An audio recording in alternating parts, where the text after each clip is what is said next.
సింగరేణి కార్మిక సోదరులందరూ కూడా A-C అడిషనల్ జనరల్ సెక్రటరీ మిరియాల రంగయ్యగా అందరికీ విజ్ఞప్తి చేస్తూ ఉన్నాం. నరేంద్ర మోడీ బీజేపీ గవర్నమెంటు ఏదైతే 4 కోళ్లుగా విభజించి కార్మికుల్ని బలిపశువులు చేయబోతా ఉన్నారు, పెట్టుబడిదారీ క్యాపిటలిస్టులకి ఈ కార్మిక వర్గాన్ని భారతదేశంలో ఉన్న సంఘటిత అసంఘటిత కార్మికులు దాదాపు 40 కోట్ల మంది ఉంటే వాళ్ళందరి మీద కూడా ఈ యొక్క కోడ్ని ప్రభావం చూపెట్టడానికి డిసెంబర్ 25న ఏదైతే ఉందో దీన్ని అమలు చేయించి రేపు ఏప్రిల్ నుంచి కూడా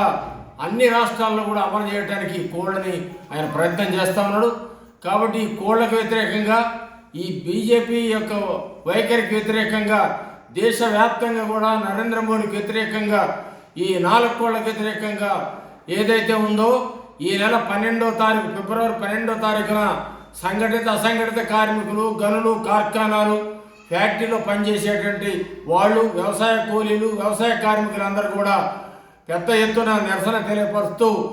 ఒక్కరోజు తోకేష్టం చేయడానికి సిద్ధపడ్డారు. కాబట్టి నరేంద్ర మోడీ ఏదైతే బ్రిటిష్ హయాంలో 1947లో స్వతంత్రం వచ్చిన తర్వాత కూడా కొన్ని హక్కులు సాధించుకున్నాం, స్వతంత్రం రాకముందు కూడా సాధించుకున్నటువంటి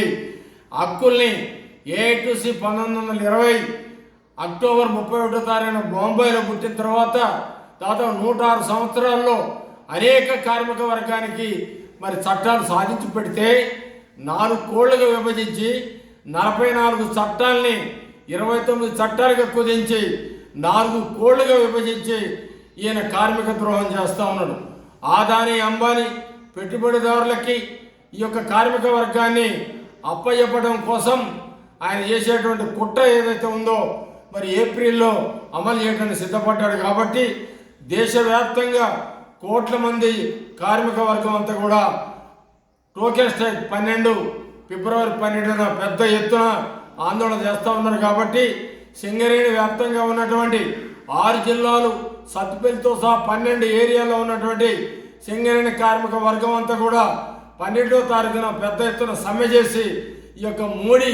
కోళ్లను వ్యతిరేకించాల్సిన అవసరం ఉన్నదని మీ అందరికీ విజ్ఞప్తి చేస్తూ ఉన్నాం.